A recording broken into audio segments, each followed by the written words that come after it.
Assalamualaikum. Ini baru mulai ya? Belum kayaknya, ustaznya belum masuk. Oh gitu. Iya, Jam berapa ya mulainya? biasanya jam 5.35.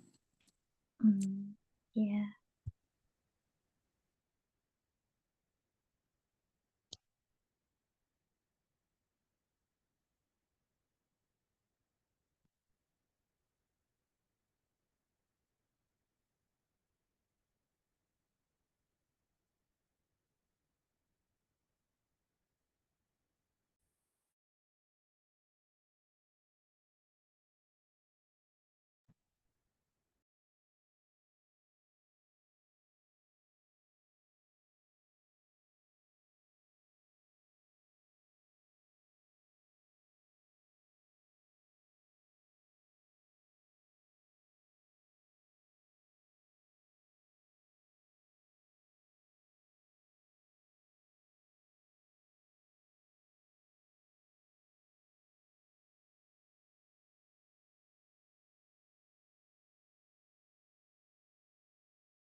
Assalamualaikum. Waalaikumsalam warahmatullahi wabarakatuh, ustazah. Apa kabar Umahat? Alhamdulillah baik.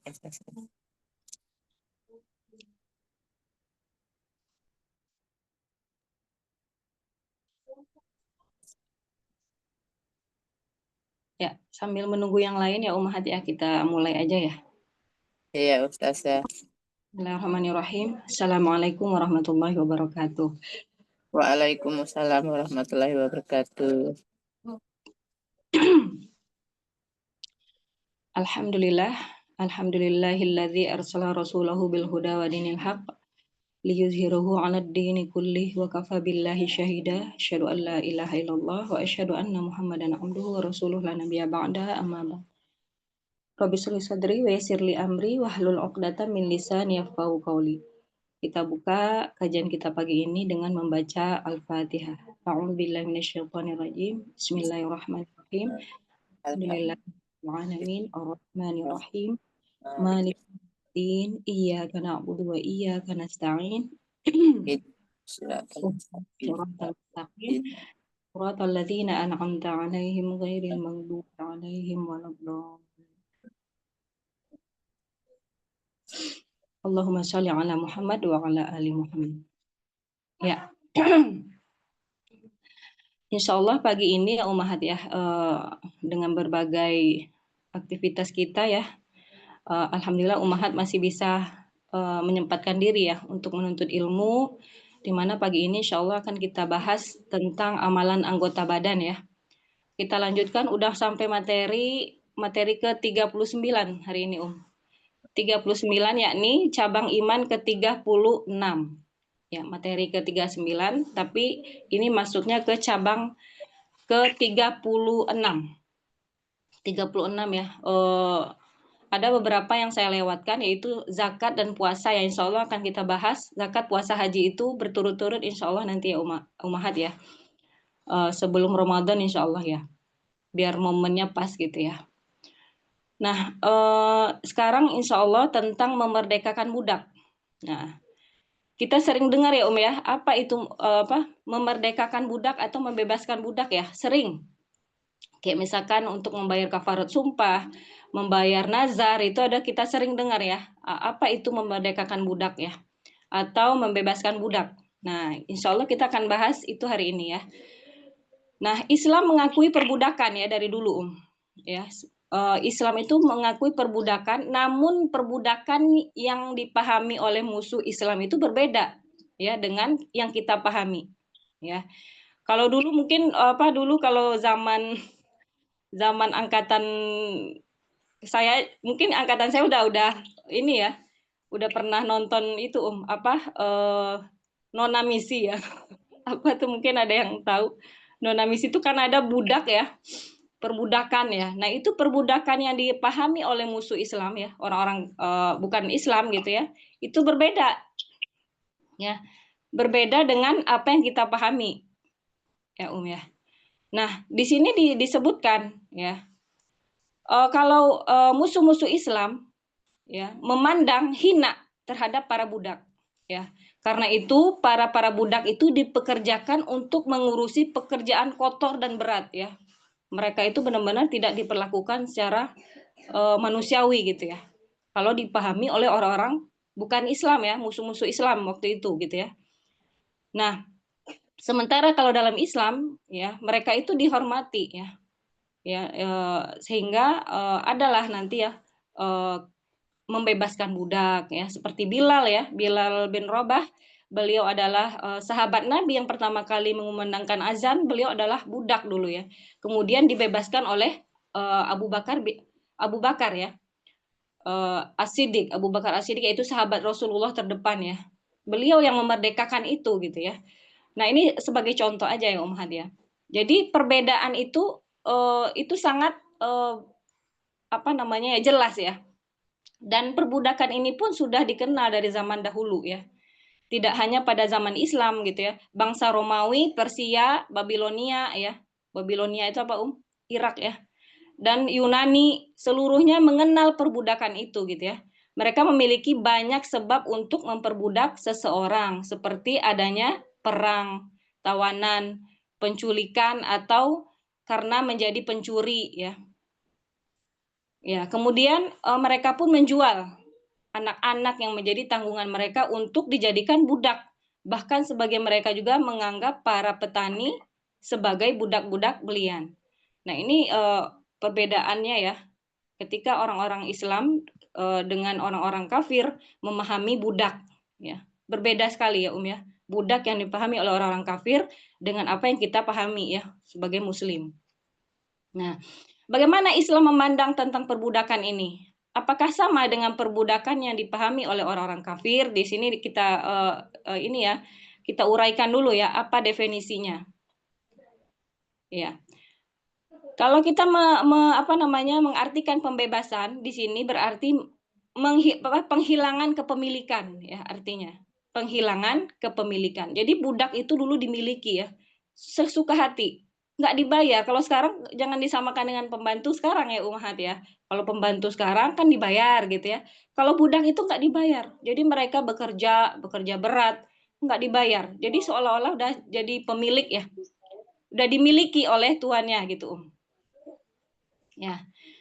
Nah, itu perbudakan yang dipahami oleh orang terdahulu ya. Nah, kemudian ya, kalau kata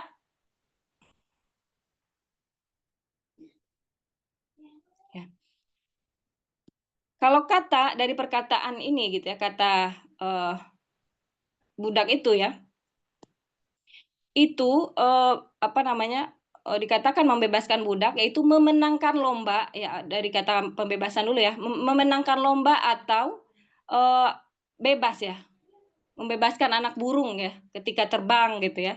Hal ini disebabkan karena dengan pembebasan budak berlepas diri dari tuannya dan pergi ke mana ia suka. Jadi merdeka gitu ya. Nah, sebab adanya budak dalam Islam sekarang ya. Kita lihat sebab tadi pengertiannya, sekarang kita lihat sebab adanya budak dalam Islam.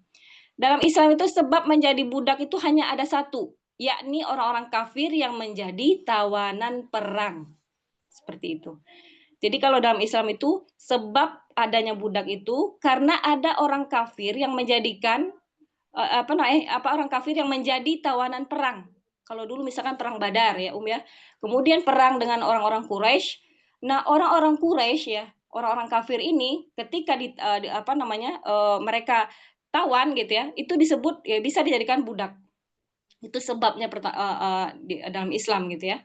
Kemudian Islam menyatakan bahwa seluruh manusia adalah merdeka ya, dan tidak bisa menjadi budak kecuali dengan satu sebab tadi ya, yaitu orang kafir yang menjadi tawanan dalam pertempuran ya. Namun ya, menjadi tawanan perang tidak langsung otomatis menjadi budak, tetapi ada pilihan lainnya, yakni yang pertama dia menjadi budak, yang kedua bebas dengan tebusan dari keluarganya ya.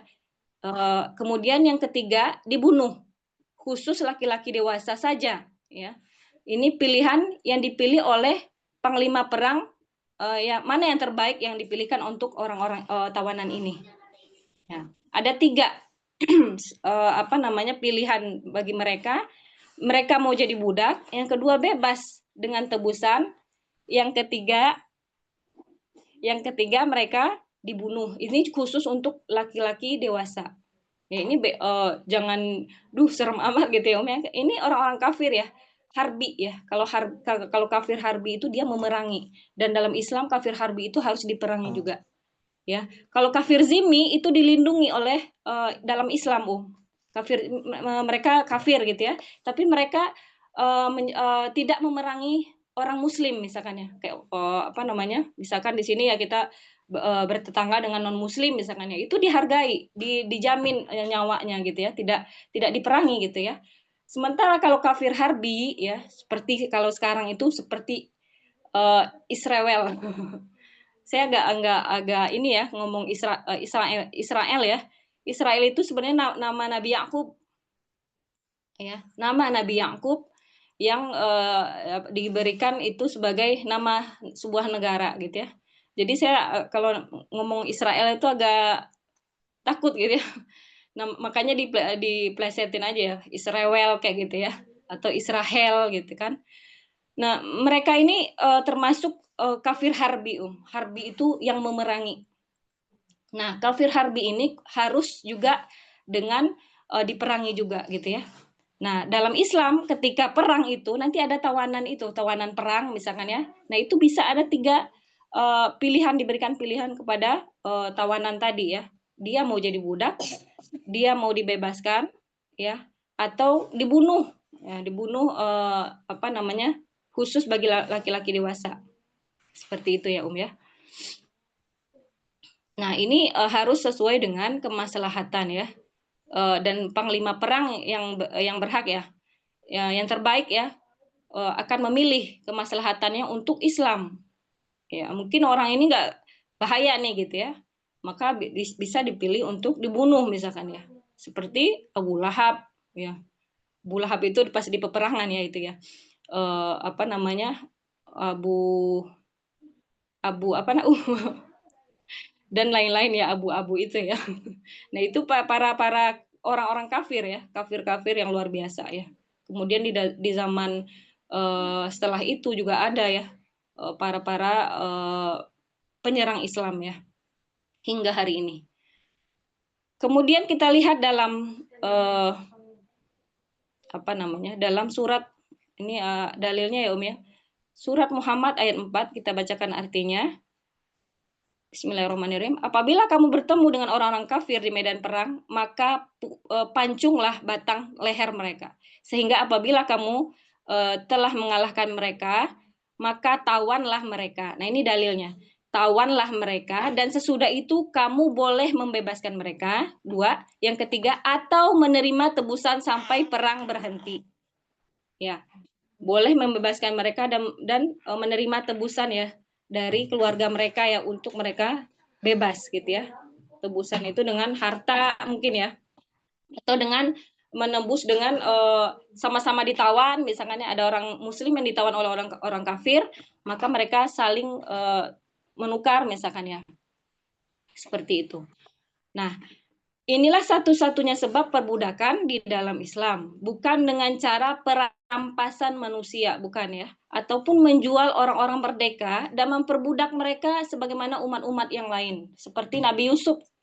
Nabi Yusuf alaihissalam dulu dimasukkan ke sumur oleh saudara mereka, gitu ya, kemudian dijual, gitu kan, dijual.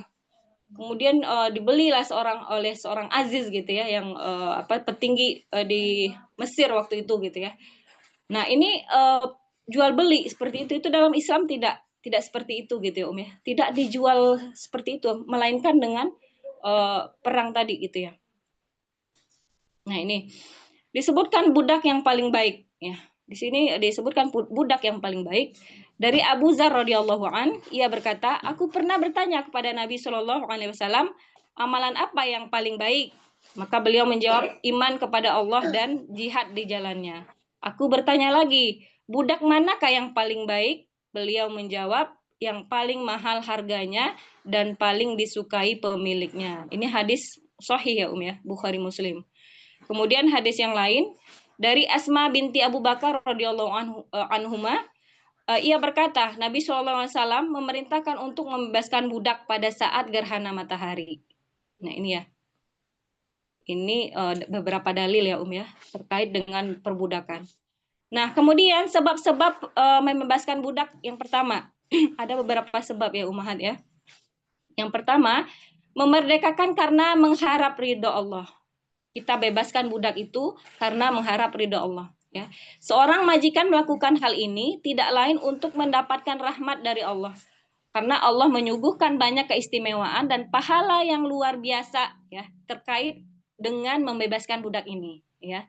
Bagi siapa saja yang ingin memerdekakan budaknya, Islam sangat mendorong untuk memerdekakan budak dengan cara ini, walaupun hal ini sangat sulit untuk dilakukan. Maka Allah berfirman, ya, tetapi dia tidak menempuh jalan yang mendaki lagi sukar.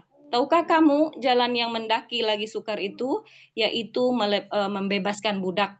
Nah ya, ini keutamaan yang luar biasa ya ya. Di zaman Rasulullah pun membebaskan budak ini sangat luar biasa. Nanti kita akan bahas ya. Kemudian para sahabat tidak mau ketinggalan dalam pelaksanaan amar ma'ruf ini gitu ya. Kemudian Abu Bakar radhiyallahu an menginfakkan sejumlah hartanya untuk membeli budak-budak dari para pembesar Quraisy waktu itu. Salah satunya adalah Bilal bin Rabah ya. Yang waktu itu dia diperbudak ya oleh orang-orang kafir ya, kafir Quraisy. Kemudian yang kedua membebaskan karena kafarat. Nah, ini kafarat sumpah.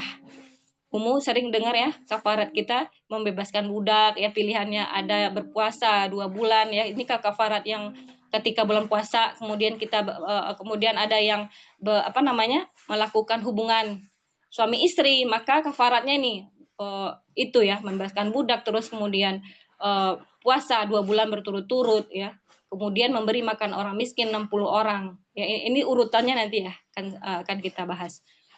Nah, ini membayar kafarat itu kita sering dengar itu ya, tapi kita nggak paham itu apa gitu ya. Membebaskan budak itu sendiri apa sebenarnya gitu kan. Nah, ini membebaskan karena kafarat. Ini adalah wasilah yang sangat penting dalam membebaskan para budak. Di dalam Al-Qur'an banyak sekali ya kita dapati dalil yang memerintahkan membebaskan budak ya, dengan cara seperti ini ya. Yaitu membebaskan budak karena telah melakukan pelanggaran syariat Islam, ya. Kemudian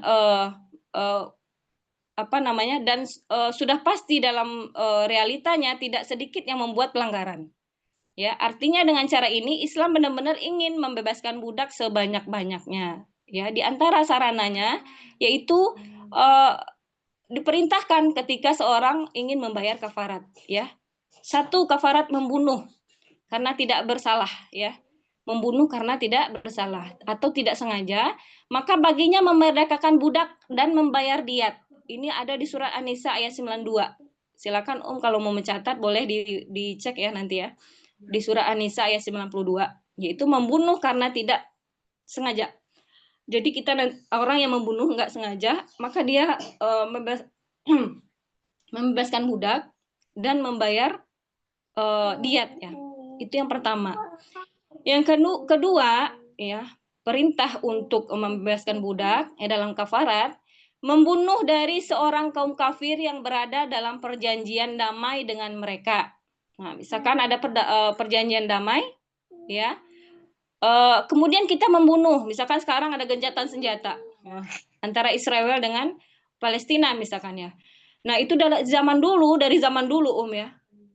Dari zaman dulu itu orang-orang Yahudi ya. Yahudi itu orang-orang yang terkenal berkhianat ya dari zaman dulu. Dari zaman Islam, dari zaman Rasulullah ya. Mereka itu orang-orang Yahudi itu terkenal sekali pengkhianat. Tidak memenuhi janji ya. Sampai sekarang pun tidak akan bisa kita memegang janji mereka gitu ya. Makanya disebutkan di Piagam Madinah dulu ya. Kalau dulu tuh ada namanya Piagam Madinah, itu perjanjian antara Yahudi dengan orang-orang Islam waktu itu gitu ya. Mereka berkhianat di situ gitu. Nah, karena mereka berkhianat waktu itu perang ya habis itu gitu ya. Nah, kalau ini ketika ada muslim yang yang tidak tepat janji ya, berkhianat misalkan tadi membunuh misalkan di dalam perjanjian, maka dia juga disuruh untuk membayar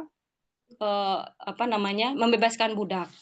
Ya, berarti ini apa? Membunuh dari seorang kafir yang berada dalam perjanjian damai gitu dengan mereka. Maka kafaratnya adalah dengan membebaskan budak. Ada di An-Nisa ayat 92 juga ya. Yang ketiga, orang yang melanggar sumpah. Ya, misalkan kita bersumpah ya.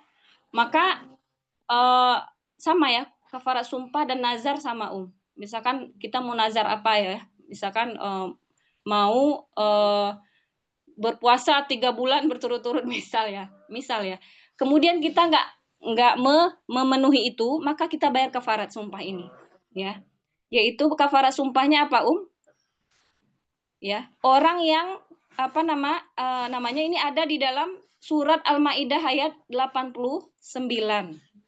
Nanti akan disebutkan ya apa kafarat-kafaratnya yang insya Allah akan kita bahas setelah ini. Kemudian orang yang menzihar istrinya, kemudian bertaubat, maka kafaratnya dengan membebaskan budak juga. Ada di surah Al-Mujadalah ayat 3. Menzihar itu apa kamu seperti punggung ibuku gitu ya. Itu namanya menzihar. Ya, mereka tidak mau menggauli istrinya, tapi mereka menyebutkan kamu seperti punggung ibuku, maka itu jatuh talak ya, dan mereka harus membayar kafarat itu gitu ya, dengan membebaskan budak ya. Ada beberapa pilihan nanti ya. Kemudian berhubungan dengan istri di siang hari di bulan Ramadan, kafaratnya yaitu juga sama ada di situ membebaskan budak. Nah, nanti urutannya ada di sini ya ya, akan kita bahas setelah ini ya. Apa aja urutan kalau berhubungan dengan suami istri di bulan Ramadan, kemudian membebaskan kafarat sumpah ya. Ada pembahasan khusus insya Allah setelah ini ya. Yang ketiga, memerdekakan karena mukatabah, yaitu ya, memerdekakan karena keinginan budak ingin sendiri. Ya. Keinginan budak sendiri dengan cara membayar imbalan yang telah disepakati oleh tuan dan budak secara berangsur-angsur. Ya. Disepakati oleh tuan dan budak secara berangsur. Allah berfirman di sini dalam surat di sini nggak disebutkan ya suratnya, saya lupa ya. Dan jika hamba sahaya yang kamu miliki menginginkan perjanjian kebebasan untuk dirinya, hendaklah kamu buat perjanjian kepada mereka. Jika kamu mengetahui ada kebaikan kepada mereka, dan berikanlah kepada mereka sebagian dari harta Allah yang dikaruniakannya kepadamu. Ini yang ketiga ya. Karena mukatabah, yaitu dia ingin budak itu sendiri ya, karena keinginan budak sendiri dengan cara membayar imbalan yang itulah disepakati oleh tuan, antara tuan dan budak itu tersebut ya. Yang keempat, membebaskan budak atas tanggungan negara ya. Ini termasuk sarana optimal dalam memerdekakan budak, karena negara yang turun langsung dan menghandle ya untuk pembebasan budak ini gitu ya. Nah, Islam telah menetapkan bagi negara ya dana khusus yang diambil dari dana zakat ya pada zaman kekhilafahan ini ya. Dana ini disebut dalam Al-Qur'an dengan dana wafir riqabi. Allah berfirman, sesungguhnya zakat itu hanyalah untuk orang-orang fakir, orang miskin, amil zakat ya, 8 asnaf ya ya. 8 asnaf itu masuk di situ adalah hamba sahaya. Ya, hamba sahaya itu inilah yang disebutkan budak ya. Hamba sahaya itu budak ya ya. Hamba sahaya itu budak dan sekarang sudah tidak ada ya. Ya. Untuk membebaskan orang-orang yang berutang, kemudian fisabilillah ya, dan 8 asnaf itu ya. Nah, ini mereka itu termasuk diambil dari dana zakat untuk mereka, membebaskan mereka ini ya. Ya. Kemudian kita lihat sejarah ya. Ini di sini dikatakan di zaman Khulafaur Rasyidin, mereka telah ya pernah ya langsung mendatangi pasar-pasar. Ya, di sana mereka mendatangi pasar-pasar dan banyak sekali budak ya yang diperjualbelikan, kemudian mereka membeli para budak tersebut dan membebaskannya. Nah, ini di zaman Khulafaur Rasyidin ya. Khulafaur Rasyidin itu siapa Abu Bakar, kemudian Umar bin Khattab, kemudian Utsman bin Affan radhiyallahu anhum ya, kemudian Ali bin Abi Thalib radhiyallahu anhu. Jadi semua ini ya mereka itu ya pada zaman mereka ini gitu ya, itu mereka membebaskan budak dengan cara membeli di pasar-pasar gitu ya. Nah, kemudian dalam satu kesempatan Yahya bin Sa'id berkata, aku diutus oleh Umar bin Abdul Aziz. Umar bin Abdul Aziz ini siapa Dia adalah yang terkenal ya, dikenal dengan khalifah kelima ya, yang paling terkenalnya ya. Meskipun ada di masa khilafah Abbasiyah, sebelum Abbasiyah ada Umayyah ya, khilafah Umayyah, kemudian khilafah Abbasiyah, kemudian Turki Utsmani dan lain sebagainya. Nah, ini yang terkenal setelah Ali bin Abu Thalib itu ada yang disebut dengan Umar bin Abdul Aziz. Ini beliau itu luar biasa ya. Kepemimpinannya sampai dikatakan warganya itu semuanya kaya gitu ya. Sampai tidak ada yang bisa menerima zakat waktu itu ya. Untuk memberi sedekah kepada orang-orang di Afrika. Kemudian aku mengumpulkannya dan mencari fuqara, tetapi aku tidak mendapatkan seorang yang fakir. Masya Allah ya, di zaman beliau gitu ya. Udah nggak ada lagi orang yang fakir. Dan orang yang berhak untuk mendapatkan sedekah ini. Maka karena Umar bin Abdul Aziz itulah telah mencukupkan mereka pada waktu itu ya. Dan maka saya pun membeli sejumlah budak dan memerdekakannya. Ya. Akhirnya di zaman kekhilafahan ya ya, ini ya. Kemudian yang kelima, memerdekakan karena ummu walad. Ummu walad itu ini juga wasilah dalam membebaskan budak. Ketika seorang perempuan menjadi budak seorang muslim, maka seorang muslim boleh memperlakukan budaknya sama seperti ia memperlakukan istrinya. Jadi di zaman dulu budak itu juga digauli, ya. Ini kita lihat di sini ya. Jika mereka memperoleh anak dari hubungan mereka, maka dalam syariat hal ini dianggap sebagai ummu walad. Dan majikan tersebut haram menjual budaknya kepada orang lain. Kemudian jika majikan ini meninggal, mati gitu ya, dan budaknya belum dimerdekakan, maka secara otomatis budak tersebut menjadi merdeka. Ada di dalam surat Al-Ma'arij ayat 29 sampai 30 atau di surat ke-70 ya. Ya, artinya ya, dan orang-orang yang memelihara kemaluannya kecuali terhadap istri-istri mereka atau budak-budak mereka. Nah, ini dia ya, ya. Budak-budak mereka miliki, maka sesungguhnya mereka dalam hal ini tiada tercela. Ya. Jadi di zaman ada dulu perbudakan di zaman Islam dulu gitu ya. Budak-budak ini juga boleh digauli oleh tuannya. Sebagaimana dia menggauli istrinya gitu ya, ya. Jadi bukan berzina, bukan, karena ini adalah syariat ya. Tapi sekarang ya kita lihat perbudakan itu sudah tidak ada lagi masalahnya gitu ya. Dan orang sekarang sangat menggampang-gampangkan ya mengatakan itu budaknya gitu ya. Ya seperti ada dulu di UIN itu ya sampai mengatakan mereka menggauli itu karena budak ya, dianggap budak gitu kan. Kan ini nggak bisa semudah itu gitu ya. Mereka mengatakan untuk menggauli budak mereka ya selain istri mereka ini mengambil untuk pembenaran ya. Dan ini dijadikan saya lupa ya itu bukan skripsi ya. Nggak tahu itu apa namanya ya. Ini yang S3 nih. Mungkin paham ya. Ya, di sini kemudian disebutkan juga ya. Juga dikarenakan Rasulullah SAW menggauli Maryah Al-Qibtiyah. Nah, ini kalau dari Rasulullah contohnya pernah yaitu beliau istri beliau yang dari kalangan budak bernama Maryah Al-Qibtiyah. Kemudian beliau dari Maryah ini melahirkan Ibrahim ya, yang meninggal waktu bayi ya. Ibrahim putra Rasulullah dari Maryah Al-Qibtiyah, seorang budak ini. Beliau ada anaknya dari Maryah ini ya, yaitu Ibrahim. Nama Ibrahim kemudian wafat dalam waktu bayi di itu ya ketika gerhana matahari ya. Itu wafat di situ ya waktu kecil ya. Nah, ini dari budak.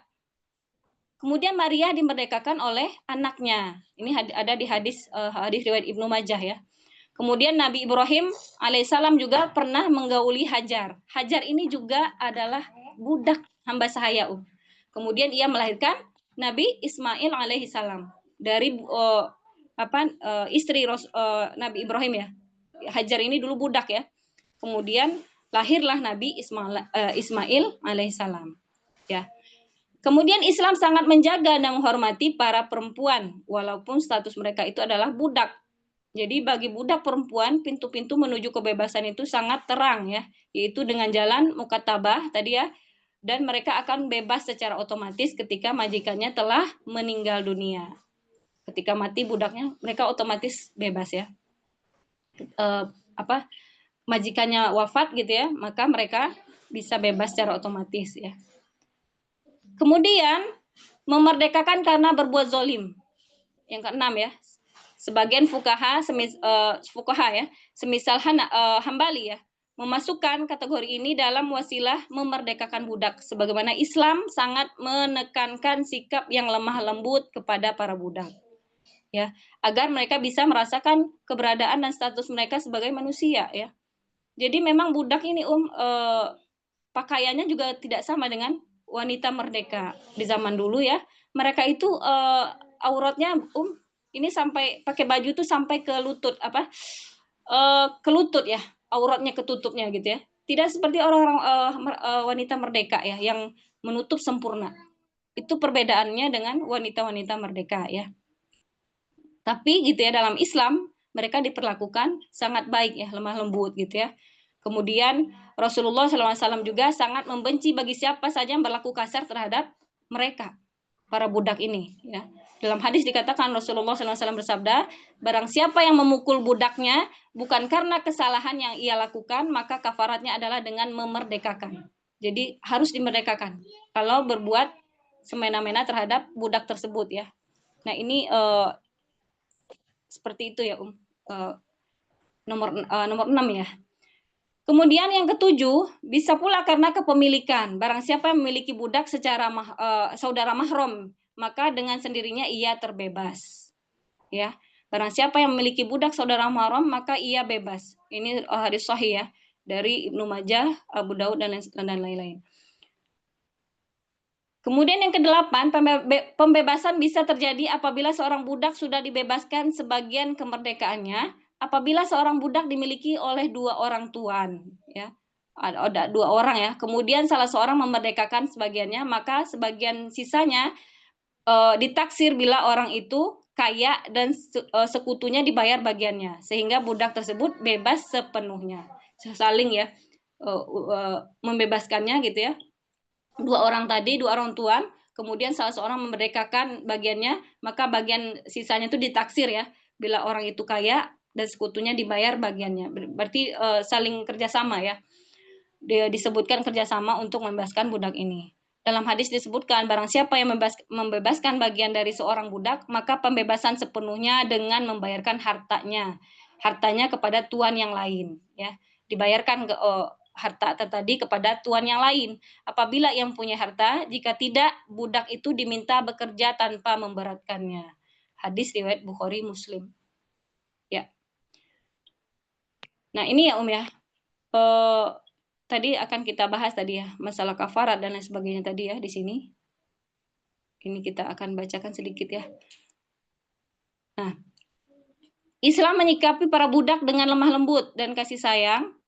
Ini ada di dalil hadis ya.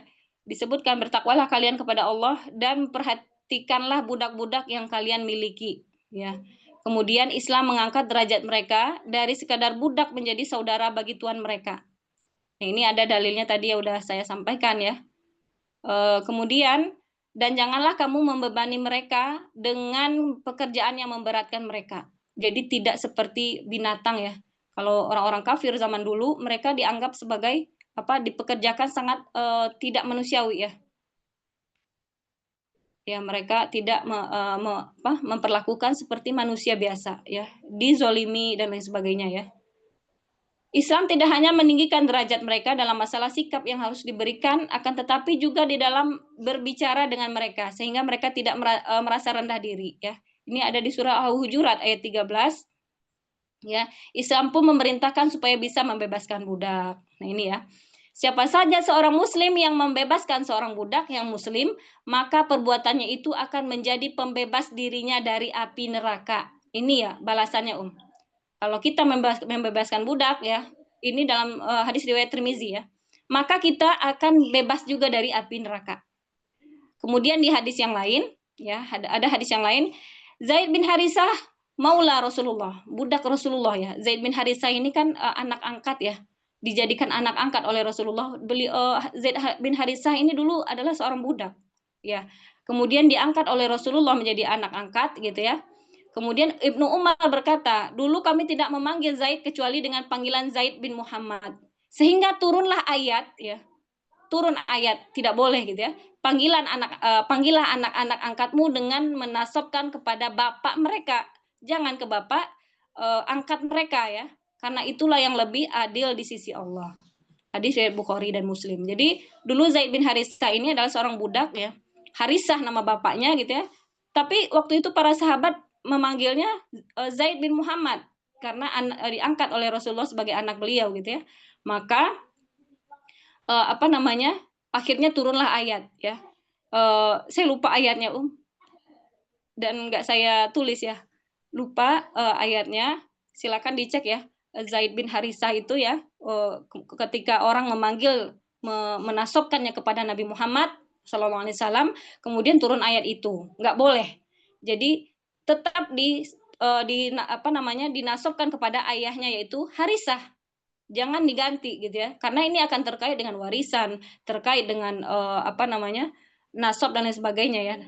Karena dalam Islam itu sangat memperhatikan itu gitu ya ya. Nasab itu terjaga gitu ya. Dan yang mengagumkan lagi ketika ayah Zaid bin Harisah datang untuk menebus Zaid dan hendak membawanya pulang ke keluarganya, maka Rasulullah SAW memberi pilihan kepada Zaid bin Harisah antara memilih ikut ayahnya atau tetap bersama beliau Rasulullah SAW.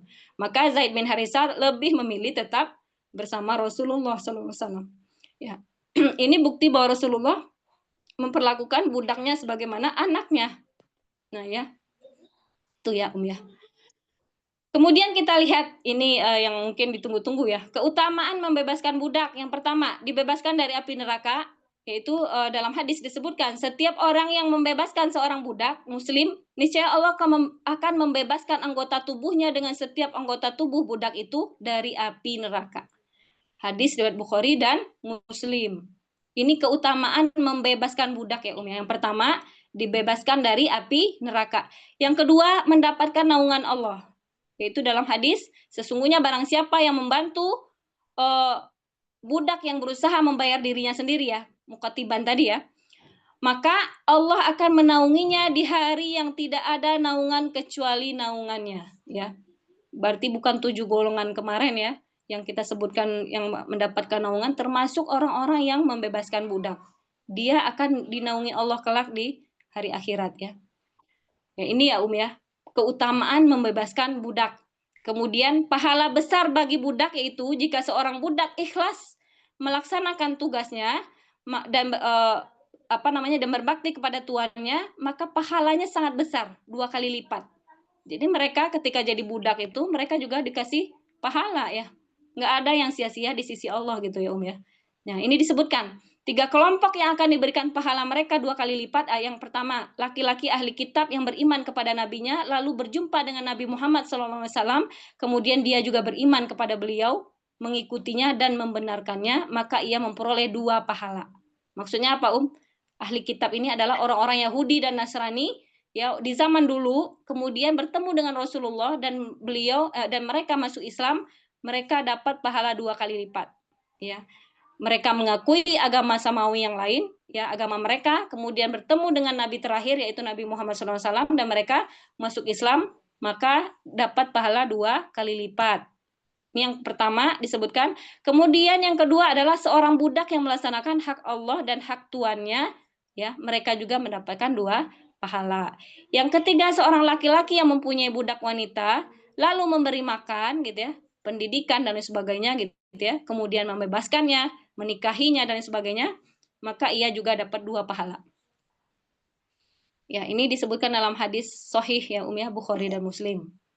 Kemudian di sini disebutkan lagi beberapa dalil ya. Bagi hamba sahaya mendapatkan 2 pahala demi zat yang jiwaku ada di tangannya, kalaulah bukan karena jihad di jalan Allah, haji dan bakti kepada ibuku, sungguh aku menginginkan mati dalam keadaan menjadi budak. Sampai seperti itu ya. Pahalanya yang sangat luar biasa. Nah ini ya, ada beberapa kategori membebaskan atau kafarat ya. Sebenarnya ini materi yang lain ya. Materi yang lain tentang kafarat ini, tapi sedikit saya bahas karena ini terkait juga dengan membebaskan budak ya. Yang pertama tadi ya, yang saya sampaikan tadi, yakni kafarat sumpah. Ya. Kafarat sumpah atau nazar itu sama ya ya. Kafarat sumpah dan nazar itu sama. Misalkan ada seseorang yang bersumpah ya. Aku bersumpah ya, kalau aku bisa contohnya ya, selesai dari masalahku ini gitu ya, maka aku akan puasa 3 hari misalkan ya, puasa 3 hari. Maka ketika dia tidak bisa membayar sumpahnya ya, maka yang pertama ada 3 ya kafaratnya ya. Kafarat yang harus dia bayarkan yang pertama, memberi makan 10 orang miskin ya, atau memerdekakan 1 orang budak. Kalau nggak bisa puasa 3 hari berturut-turut. Nah, memerdekakan 1 orang budak ini ya, itu tadi pahalanya luar biasa ya. dijauhkan dari api neraka ya tadi ya.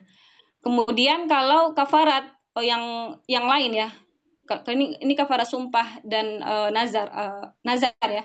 Kemudian orang yang kafarat berhubungan suami istri, ini pembahasannya di kafarat dan sumpah ya. Insya Allah ada pembahasan lain, nanti insya Allah kita akan detail ya ya. Nah itu yang pertama, itu membebaskan budak ya, membebaskan budak. Kemudian puasa memberi makan ya 60 orang miskin, baru adalah puasa berturut-turut selama 2 bulan. Ini berbeda ya, kafarat orang yang berhubungan suami istri ya di bulan Ramadan ya. Ini sama dengan kafarat membunuh juga ya. Ini khusus kita akan bahas di pembahasan kafarat ya, insya Allah.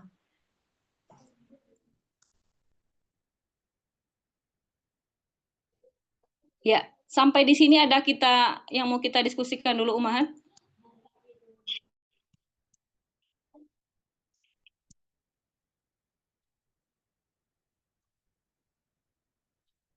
Jadi di sini memerdekakan budak ya, membebaskan budak itu lebih di pertama ya, baru kemudian berpuasa 60 hari, baru memberi makan orang miskin dulu ya.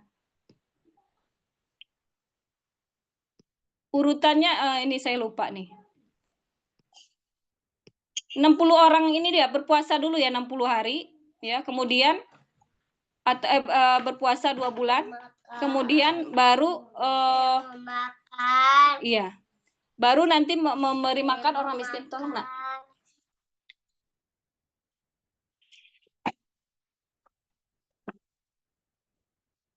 Ada umahat yang mau kita diskusikan dulu sebelum kita tutup ya. Ini pembahasannya sangat singkat ya.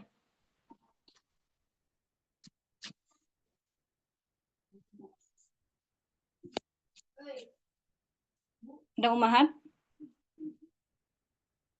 Ini apa namanya? Ya, mangga Mangga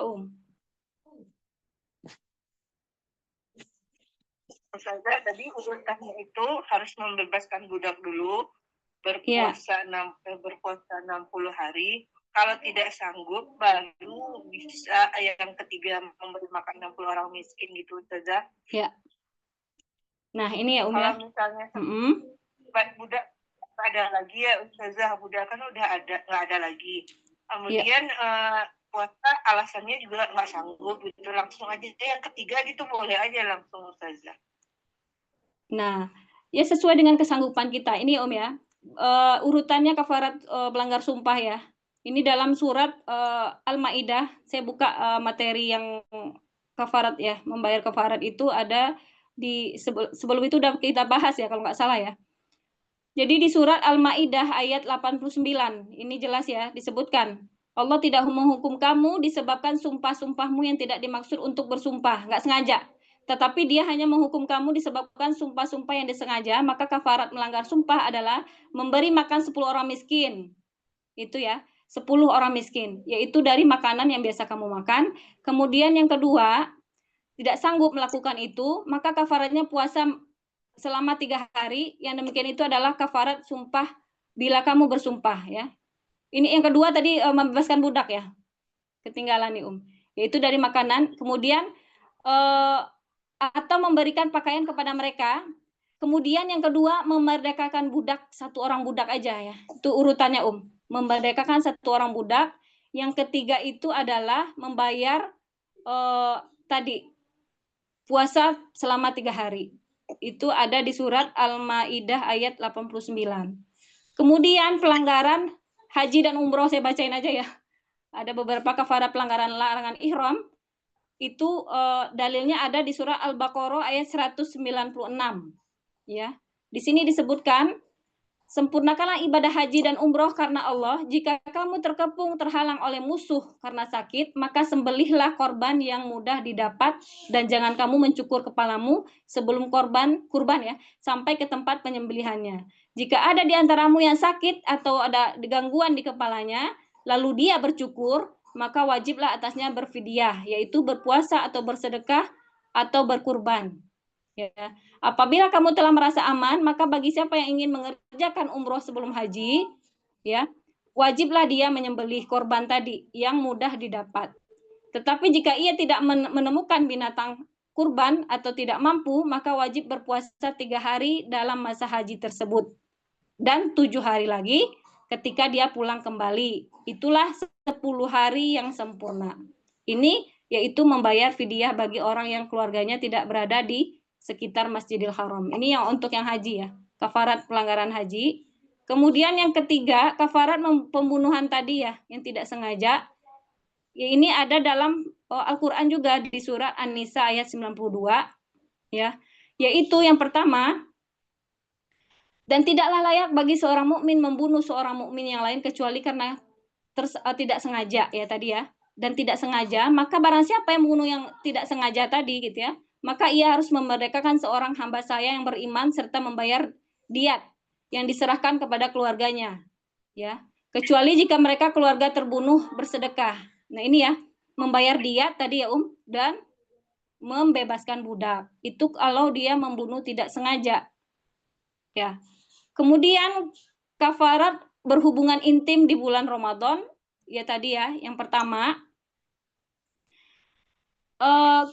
Rasulullah menjawab ketika seorang bertanya dia sudah melakukan hubungan istri gitu ya. Kemudian Rasulullah, apakah engkau memiliki seorang budak yang dapat engkau merdekakan? Maka dia menjawab tidak. Lantas Nabi pun mengatakan, apakah engkau mampu berpuasa 2 bulan berturut-turut? Maka dia ya puasa 2 bulan berturut-turut. Kalau tidak bisa puasa 2 bulan berturut-turut, maka 60 orang miskin. Ini ya ya, urutannya. Khawatir ya nanti kalau salah urutan, salah lagi ya. Ini di surat, di hadis yang sahih ya, kalau yang ini. Bukan dalam Al-Quran, tapi dalam hadis. Jadi, ada yang pertama tadi, membebaskan budak kalau ketika berhubungan intim di bulan Ramadan. Tadi apa, Yang pertama, membebaskan budak. Yang kedua, berpuasa 2 bulan. Yang ketiga baru memberi makan orang miskin 60 orang. Seperti itu. Kalau nazar tadi yang pertama berpuasa puasa 3 hari ya. Kemudian membebaskan budak ya. Ini saya lupa terus. Kebalik-balik terus ya. Ya, nah ini ya. Kalau kafarat sumpah tadi memberi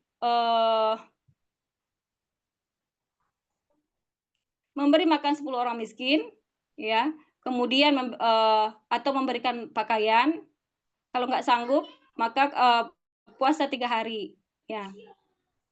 Seperti itu ya. Berarti tadi yang urutannya membebaskan budak kalau ini urutan yang pertamanya. Yang kedua memberi orang miskin makan 10 orang, bukan 60 orang ya, 10 orang. Yang ketiga berpuasa 3 hari. Ini surah Al-Maidah ayat 89. Ya, bagaimana Bunga?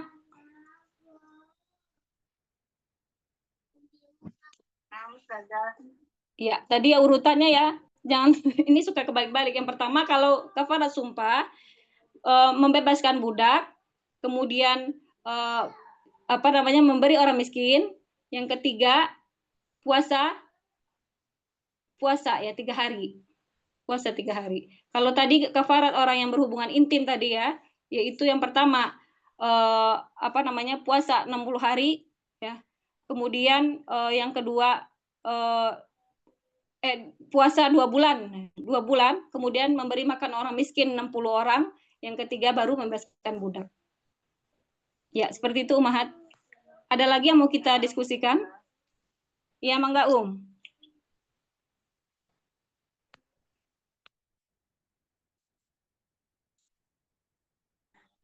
Ini sebenarnya ada pembahasan khusus ya.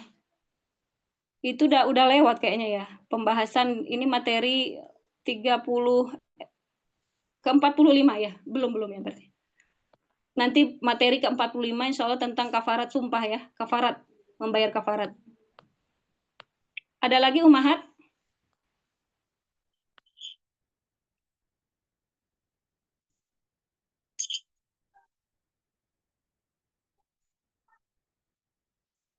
ada waktu 10 menit lagi ya? 5 menit lagi?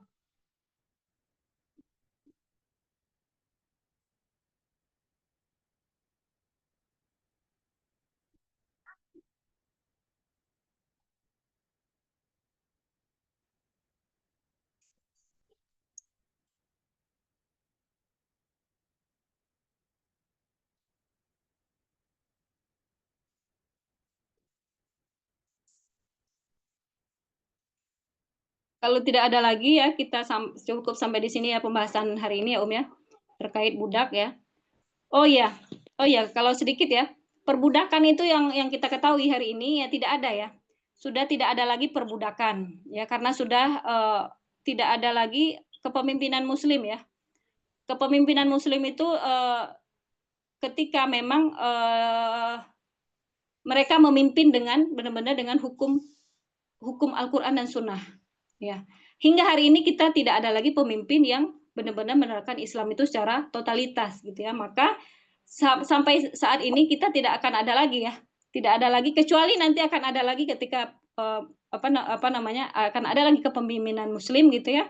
Maka tidak berkemungkinan atau tidak mustahil gitu ya perbudakan ini akan ada lagi gitu ya. Tapi kalau untuk sampai sekarang gitu ya karena tidak ada kepemimpinan Muslim maka tidak ada perbudakan seperti itu ya ya. Mungkin cukup sampai di sini pembahasan kita ya. Kalau apa namanya nanti materinya akan saya share di grup ya insyaallah. Kalau tidak ada lagi kita tutup dengan kafaratul majelis. Subhanakallahumma bihamdika asyhadu an la ilaha illa anta astaghfiruka wa atubu ilaik. Walhamdulillahirabbil alamin. Wassalamualaikum warahmatullahi wabarakatuh. Waalaikumsalam warahmatullahi wabarakatuh. Jazakillah khair, Wa iyyakum ya ummahat. Assalamualaikum. Waalaikumsalam warahmatullahi wabarakatuh. Jadi kurs ya karena harus dan atlet yang mempunyai syarat mengambil minor ya minor high low ya itu